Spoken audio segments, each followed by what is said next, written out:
So the Harley Davidson Sportster S. The S is a lot of questions Harley's been looking for, or is it just going to join a long line of other Harley failures?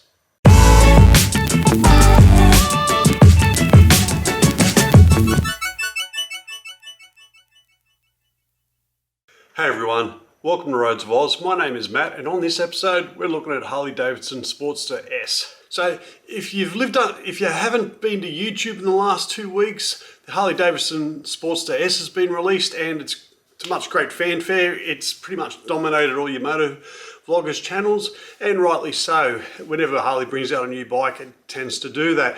When I first saw the Custom, I didn't think it was ever going to be called the Custom, and much like everyone else, we assumed that would be the Sportster replacement.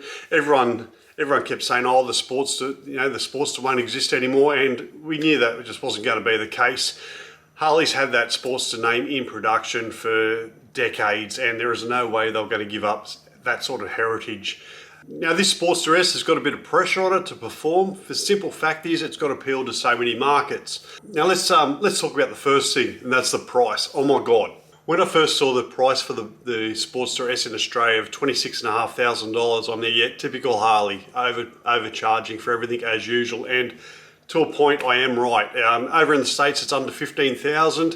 When you do the conversion, that's about 22,000 Australian dollars. I'd like to know where that other $4,500 went to. I could justify it being around the 24 to 25 mark. Yeah, 24,990 I think would have been the sweet spot, and I believe that's where it will end up once the first batch or first generation of these models have been sold.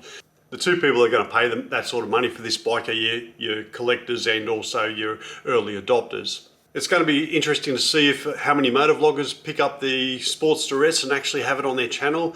Much like the FXDR come out to a lot of acclaim, a lot of hype around it, and a lot of motovloggers bought it, and within 12 months they'd moved on to other bikes. And I don't think it was because it was a bad bike. I just think it didn't get the views and it didn't capture the viewers' interest as much as other Harleys have, which is a shame really, because it was a very good bike, and it's a Harley I really liked when I rode it. And if you look at the price of the FXDRs now they're no longer available new on the market. You won't find one cheaper than what the retail price was for them, and then they just go up from there. The biggest challenge for an FXDR is finding one that's standard and hasn't been modified, because the first thing people do is tend to take the clip-on handlebars off, which I don't get. That was part of its charm, although the looks were very controversial. When you saddled it and rode it, it was actually quite a nice bike. Anyway, back to the S. The Sportster S is the bike I believe Harley thinks will fix all its woes, and it started off on the right foot. Now, I said earlier that they would never release this bike unless the power was equal or better to than its opposition, and looks like they've ticked the box there. And I know, and I'm aware that the Pan America actually had power figures released, but for Harley that's quite a rare thing. So the Sportster S is punching out about 90 kilowatts at 125 Newton meters, according to reports, and that's pretty much in line with what the V-Rod was. The V-Rod punched out in the high 80 kilowatt mark and about 115 Newton meters.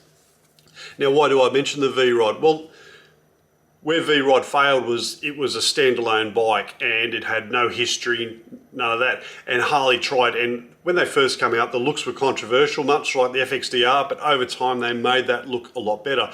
And by the time they got to the muscle range, I thought the V-Rod was one of the better looking Harleys around. But in 2017, they dropped that range and we thought that was the end of that. 4 years later, a 1250cc water-cooled motor's back. Now already the memes are out for the comparisons to the V-Rod, and rightly so. And I think this is part of the clever part of Harley. They're introducing a bike that other people are going to want. Now, same thing happened here in Australia. The V-Rod prices, you could pick them up from mid-teens when they were in production. These days, the cheapest V-Rod muscle I could find was at $24,990. The Sportster S is 26.5, slightly more powerful and about 80 kilos lighter. So it's going to be a lot faster than the V-Rod. And my guess is if people can't get a V-Rod, well, you can't get a V-Rod anymore, but those that found the V-Rod unobtainium are now going to look at this Sportster S and go, well, I could get a brand new bike with warranty, and it's got a whole lot more features, and it's going to, in my opinion, it will blitz the V-Rod just due to the fact that it's lighter in weight. And that's just coming out of the box. We're not including any aftermarket accessories, any performance upgrades, and I can guarantee you it's a Harley, so they're bound to come out at a later date.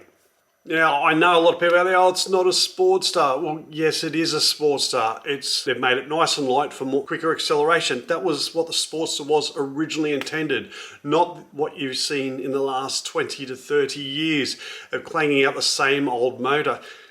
When it comes to larger capacity bikes, producing a motor from 30 years ago and trying to pass it off as a new bike is, it's going to have its use by date, and now that's pretty much what's happened with it.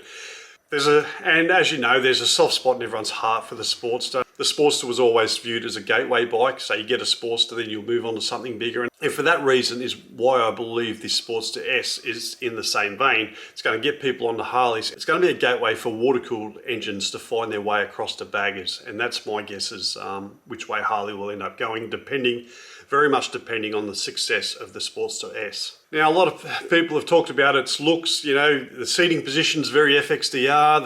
The front light reminds us of a Fat Bob. Everyone hates the exhaust, but the first thing you replace on a Harley's normally exhaust. It's even got a nickname, Harley Tax. Like, it's the first thing people replace. So why people are complaining about something that gets generally replaced 99% of the time, I don't know. But I'm quite surprised. I didn't think they'd sell something sitting up so high. It looks like something you're going to burn your leg on, something chronic, but it looks okay to me, and I can imagine in the aftermarket department they're going to make it look a whole lot better. The seat looks like you're only going to last about an hour on it before you start hating life, and again, aftermarket, I can guarantee you're going to have that whole tailpiece. There'll be an updated version with that tailpiece, and I can imagine they'll integrate the lights to get rid of that number plate holder down below. That's just a guess of mine, but most likely because people hate that. A lot of people hate the look of how that plastic bit around the wheel looks. Call it a mudguard, call it what you like. I call it a bloody eyesore, but that's just my personal opinion. I believe Harley's got a lot riding on this bike, and a big thing is they're giving away kilowatt numbers, and Harley never does that. You go onto their website, you look up the Lowrider S, and it'll only give you a torque figure. And the reason for that, my guess is the kilowatt figure on the Harley Davidsons in all their air-cooled models is actually quite low and too embarrassing for Harley to put on paper. Also, it's not a true representation of what the motor is, and I get that's why they don't bother putting it on that. But in all honesty, if that didn't bother them, they'd put the number on there and go, we know what the bike is. But they don't, because the numbers are that poor, and they're even worse on the Sportster.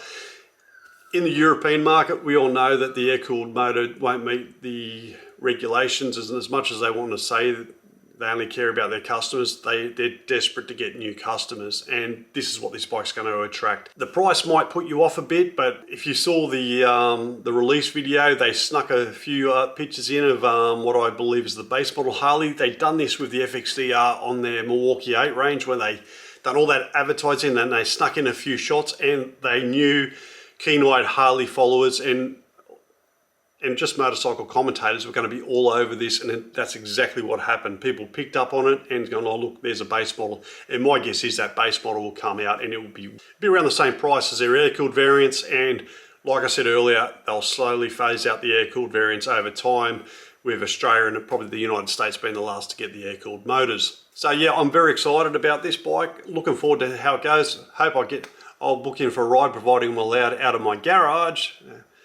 At the moment, we're still locked down here in Sydney, but that's just what it is. So there you have it. Just my quick take on the Harley Davidson S. I believe it's a bike for everyone. It's a good replacement for the V-Rod. I believe they're going to have the market to support it. It's an excellent replacement for the Sportster. It's the update the bike definitely needed, and also it's going to be a gateway bike for riders like myself that don't own Harleys, that might be interested in them. Speaking of the gateway model, I believe everyone talks about the traditional Harley sound, that potato.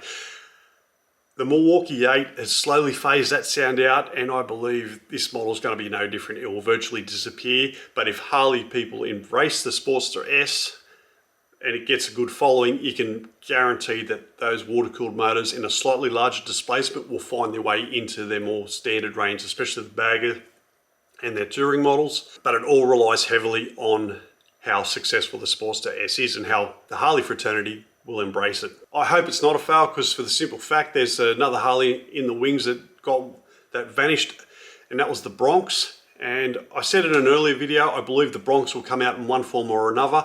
If the Harley Davidson Sportster S is successful and that Sportster line takes off, I believe the Bronx will come out as a Harley. If it doesn't meet the numbers Harley requires, I can imagine Buell Motorcycles will end up releasing the Bronx with a Harley motor. And the reason for that is unsuccessful numbers for Harley Davidson could potentially be successful numbers for a smaller company like Buell. I know I'm doubling down on this one, but that's just my opinion. But if Harley kills it with this model and they think, yep, we got the numbers, we believe the Bronx will be a success, they'll bring it out. If not, it'll get farmed out to Buell, who will have success with it, but just in smaller numbers. So, let me know what you think. Hit me up in the comments. If you found the video interesting, please like, share, and if you haven't done so already, hit that subscribe button. Thanks very much for watching, and I'll see you on the next vid.